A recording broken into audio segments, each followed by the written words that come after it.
Hey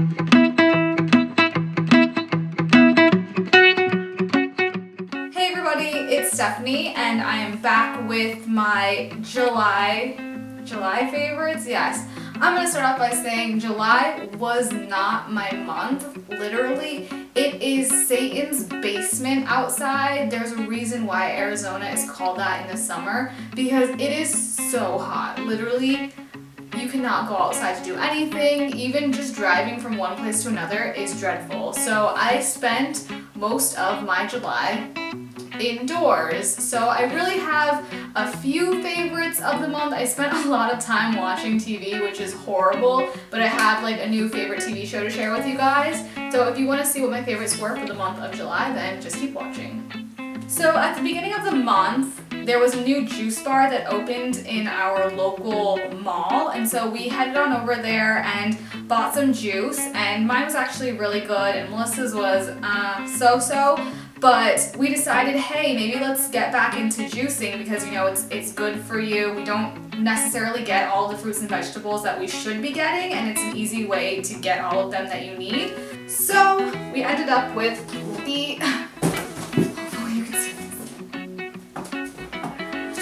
Breville Juice Fountain Crush, and we purchased this at Williams-Sonoma because they had it on sale for $1.99. It's originally $3.99, and so it was 50% off, which is great. And I know some of you out there will think that's a lot of money. Yes, it is a lot of money as a startup cost, but once you start to use it and learn how to use it, you can get your juices done really fast. And if you think about it, you're paying $10 a bottle per juice.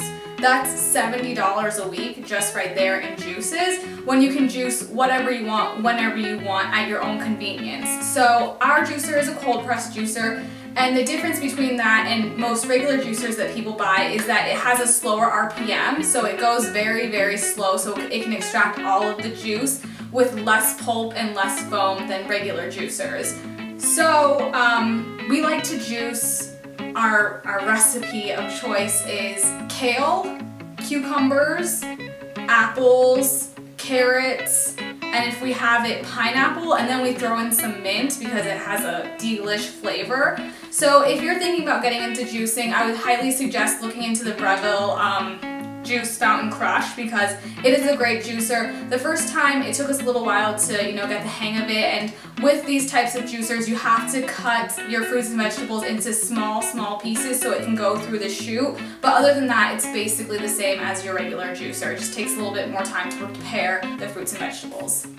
So my next favorite for the month of July is a new skincare product, and you guys know me, I have acne prone skin and I also have a tendency to obsess over my skin and acne and breakouts. So I'm always very wary of new products that I introduce into my skincare regimen because I'm afraid that I might have a bad reaction or I might have an eruption of pimples. So I always do my research before. And so I did a ton of research on this next product, literally like probably 3 weeks worth before I decided to go ahead and buy it. And it is the Mario Badescu Glycolic Acid Toner. And you guys know me, I use Mario Badescu products, you know, as spot treatments and things like that. So I really do trust this line of skincare products. And so what this does is it exfoliates, and at the same time while it exfoliates it helps your pores appear smaller, and then with that exfoliation it helps reduce hyperpigmentation. And so I'm always left with hyperpigmentation after a pimple or a breakout because I do tend to pick at it. And what's great about this is this only has 4 ingredients: water, aloe vera, grapefruit extract, and glycolic acid. So you can basically read all of the ingredients that are in this. And I was a bit scared about using it because I heard or I read reviews that it burns the first few times, but my skin, I guess, is just so tolerant to anything that it didn't burn at all the first time I used it. What I will say is that this will leave your skin with a somewhat dewy finish, and that's what it's going to do. The glycolic acid will leave your skin with a dewy finish. And this is also great for little pimples that are under the skin. They're called closed comedones, I believe that's how you pronounce it, and they're those like little blemishes that never come to the surface. and I tend to get a lot of those on my chin because I don't exfoliate properly, and this is great. It helps kind of rid those without actually lancing them or extracting them, which is what I definitely need. So I've been using this for a few weeks now and I already like the results, so I would definitely recommend this product. What I will say is that it's a bit expensive, or at least for my taste. This bottle, it is, how many ounces? 8 ounces. It is 8 ounces and it is $18, which is a bit expensive, like I said, because I'm used to paying like $3 for a jumbo size bottle of witch hazel, and that's what I use as my toner, but I think it's definitely worth the investment. So like I said in the beginning of the video, I spent a lot of time indoors this month, and so what do you do when you're indoors? You watch TV. And so we were on Netflix one day, kind of trying to see what we wanted to watch. There was nothing on TV, and we came across Skins. And I don't feel like I should have to say Skins UK, because Skins is Skins. Like, Skins US is not even relevant. I watched that when it came out, and I was seriously like secondhand embarrassment, because it was just, at the time watching it, it was bad, and now after watching all 7 series of Skins UK, I'm just like, that was bad.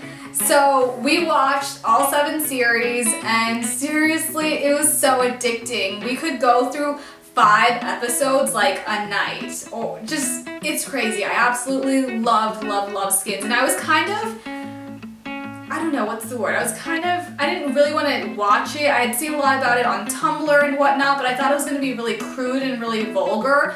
But it's like the difference between UK television and American television is like, American television, I like to say, it's pretty censored. It's very censored. A lot of people say it's very prude, which I think is true. And UK television gets away with a lot more than anything in the US would ever get away with. And I'm not necessarily saying that's why I like it better, but I feel like the stories were able to be a lot more real, and you were able to get to know the characters a lot better and in depth.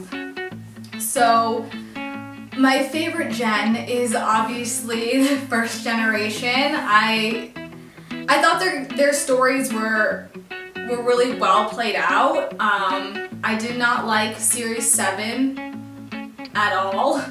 I would say I did like Cooks in Series 7, but for the most part, I don't even count Series 7 as anything.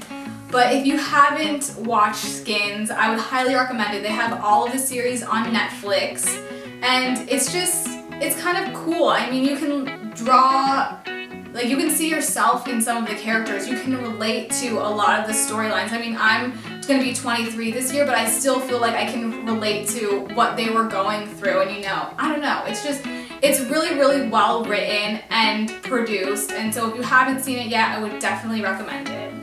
So those have been my favorites for the month of July. I hope to bring you guys more interesting favorites for August. I'm probably going to do some back to school shopping, or just some shopping in general, maybe try and get out of the house a little bit. So if you guys have had any favorites for the month of July, please feel free to leave them down below to let me know, or you can send them to me on Twitter so I can check them out, and maybe I will favorite them next month. You never know. And so yeah, until next time, guys. Bye.